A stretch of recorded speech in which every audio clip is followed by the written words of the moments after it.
Monsieur Christophe Mouissa.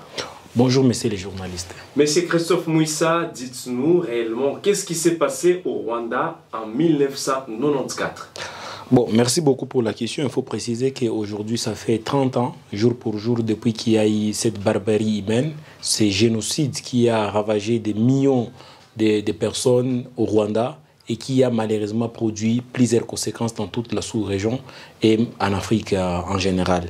Et il faut préciser que les événements qui ont précédé effectivement ces génocides sont des événements d'ordre politique, d'ordre social, mais également d'ordre économique. Parce qu'il faut préciser qu'avant qu'on arrive effectivement à ces génocides, il y a eu l'affaire de M. Paul Kagame qui avait son quartier général ou sa base arrière au niveau de l'Ouganda, qui était conduit par le major à l'époque, M. Paul Kagame, qui avait déjà tenté plusieurs incursions, notamment vers les années 1985. Ils ont tenté de marcher sur Kigali à travers une rébellion de l'FPR, qui est devenu APR aujourd'hui, et ils n'ont pas réussi à renverser le pouvoir du président Juvenal Habyarimana à l'époque, et du coup, ils ont encore pris un peu du temps de se réorganiser davantage, tout en sachant qu'ils avaient l'objectif d'aller récupérer le pouvoir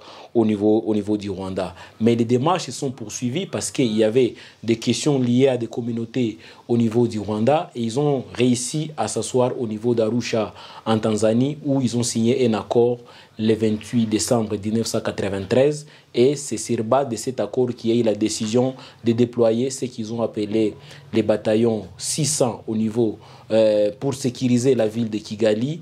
Et malheureusement, 3 mois après, de décembre jusqu'en avril, déjà le 6 avril, qu'il y a eu des bombardements de l'avion qui portait le président en exercice, M. Juvenal Habyarimana. Et c'était le jour où les communautés Tutsi, Hutu et communautés Twa ont maintenant entré en jeu pour combattre effectivement, pour s'entretuer mutuellement à cause de la prise du pouvoir, à cause de l'exercice du pouvoir, parce que le président Kagame, qui est devenu président en exercice aujourd'hui, ne gérait que la récupération du pouvoir. Et malheureusement, par rapport à ces bombardements, nous ne savons pas si les enquêtes continuent à être menées pour élucider les circonstances dans lesquelles le président Habyarimana était mort, bien que cela semble être oublié par la communauté internationale et qui se penche aujourd'hui uniquement par la manipulation du président Kagame, qui a réussi malheureusement à le convaincre par rapport à cette manipulation de l'opinion.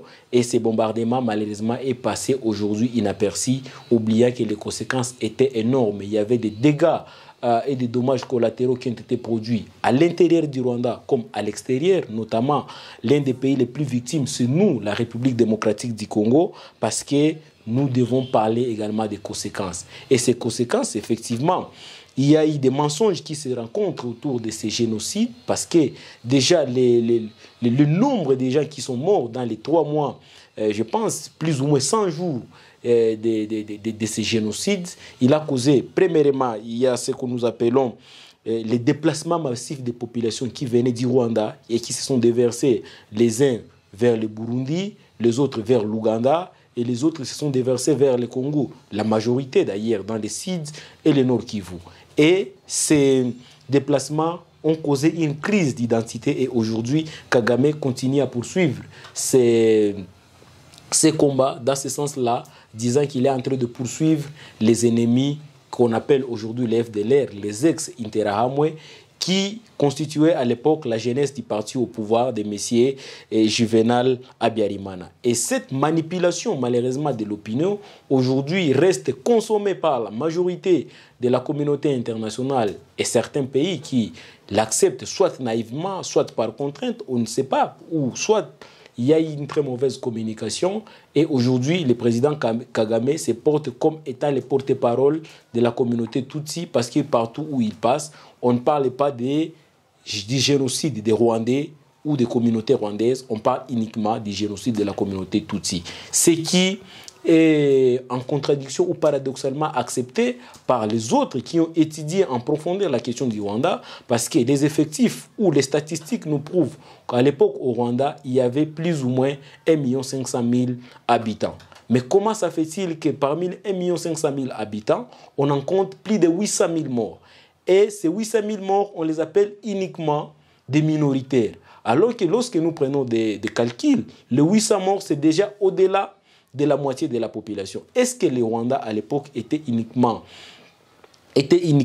composé par la communauté Tutsi? On se pose toutes ces questions, mais les conséquences, si on peut en revenir, elles sont nombreuses. Et ces conséquences ont engendré, comme je l'ai dit, des conflits communautaires, des conflits sociologiques, des conflits économiques. Et jusqu'aujourd'hui, ces conséquences continuent à peser dans la sous-région, d'autant plus qu'aujourd'hui, des pays vivent à couteau tiré.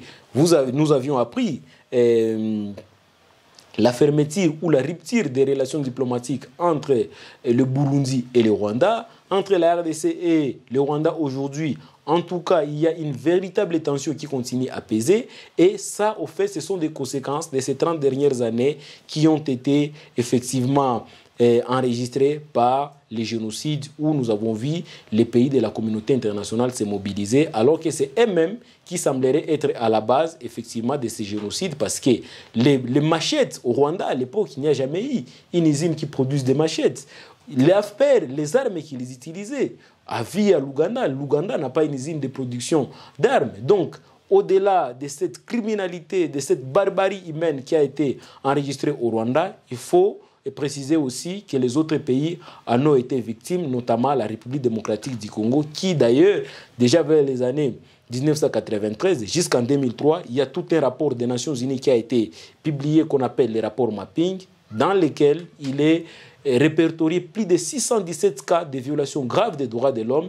Et ça, effectivement, ce sont les conséquences qui sont venues de cette guerre du Rwanda qu'on appelle aujourd'hui le génocide. Un autre aspect, c'est l'influence de la communauté internationale dans cette guerre. Vous savez que lorsque vous suivez par exemple les films documentaires qu'on appelle Africa Morceau, et vous suivez un autre film de Thierry Michel qu'on appelle Empire du silence, et d'autres documents que j'ai évoqués ici, notamment les rapports Mapping, mais aussi aujourd'hui nous avons un document, un ouvrage publié par un Camerounais qu'on appelle Charles Onana, qu'on appelle l'Holocauste au Congo. C'est aussi des éléments ou des outils qui nous permettent quand même de comprendre les enjeux qu'il y a eu autour de ces génocides et leurs conséquences en République démocratique du Congo. Et dans ce souci-là de vouloir démocratiser l'Afrique, il y a eu beaucoup de barbarie dans la sous-région, que ce soit au Kenya, que ce soit au Burundi, que ce soit au Rwanda et même en République démocratique du Congo, avec ce que nous avions appelé la première guerre du Congo, où le Rwanda a joué un rôle très capital en soutenant les rebelles de l'époque, AFDEL, M. Laurent Désiré Kabila, jusqu'à aller chasser M. Mobutu en compagnie du Rwanda et de l'Ouganda. Tout cela entre effectivement dans le cadre de l'influence de la communauté internationale dans l'objectif de pouvoir démocratiser l'Afrique parce que c'est là et tous les présidents dictateurs qui jouaient un rôle important dans ce qu'ils ont appelé la chute du mur de Berlin ou de la chute de l'Union soviétique n'avaient plus de rôle à jouer. Il fallait trouver une nouvelle énergie. Et cette nouvelle énergie, ils ont passé par plusieurs mécanismes, notamment les élections. Et les présidents qui ne voulaient pas organiser des élections dans leur pays, il fallait fomenter des rébellions, il fallait fomenter des mouvements, effectivement, d'indignation qui pourraient même aboutir à des violences armées. Et c'est malheureusement ce qui a produit ces désastres. Et cette hécatombe au Rwanda, qui compte aujourd'hui non seulement des milliers de victimes au Rwanda, mais également cela s'est propagé dans toute la sous-région. Donc au-delà des mensonges qui ont émaillé, qui ont couvert ce qu'ils ont appelé ou ce qu'on appelle aujourd'hui les génocides au Rwanda, moi je pense qu'il faut aussi voir quelles sont les conséquences qui se sont ensuivies dans d'autres pays et quel est le comportement de la communauté internationale, parce que les mêmes traitements qui sont en train de réserver au Rwanda devraient être les mêmes traitements qu'ils réserveraient à d'autres États qui ont subi presque les mêmes conséquences, presque les mêmes incidents, le même conflit, et l'attitude ou le comportement de la communauté internationale devrait être impartial, sans parti pris, pour que les autres États aussi bénéficient du même traitement, de la même justice et de la même considération. C'est à ce niveau-là que nous allons comprendre que nous sommes tous sur une terre où on réclamerait tous la dignité, l'égalité, la liberté et le traitement équitable entre les peuples. Merci, Monsieur Mouissa. On va finir par un message, un mot à tous ces victimes de la guerre à l'est de la République démocratique du Congo. Bon, merci beaucoup pour toutes ces victimes. Nous pensons que notre gouvernement et l'ensemble des organisations de la société civile, actuellement, nous avons déjà une date qui s'appelle la date du 2 août, qu'on appelle la journée du Génocide, et nous sommes en train de faire un plaidoyer significatif auprès du gouvernement congolais pour que cette date aussi soit reconnue comme étant la date du génocide congolais et nous permettre également d'avoir ce même traitement au vu de la communauté internationale en fait d'identifier toutes les conséquences qui ont émaillé les conflits venus du Rwanda qui se sont malheureusement déversés dans notre pays et adopter un nouveau comportement, construire des mausolées, construire des monuments de requiem, identifier les familles des victimes et, dans la plus forte raison, envisager ce qu'on appelle la réparation auprès des victimes et une justice transitionnelle. Monsieur Christophe Mouissa, je vous remercie. C'est moi qui vous remercie.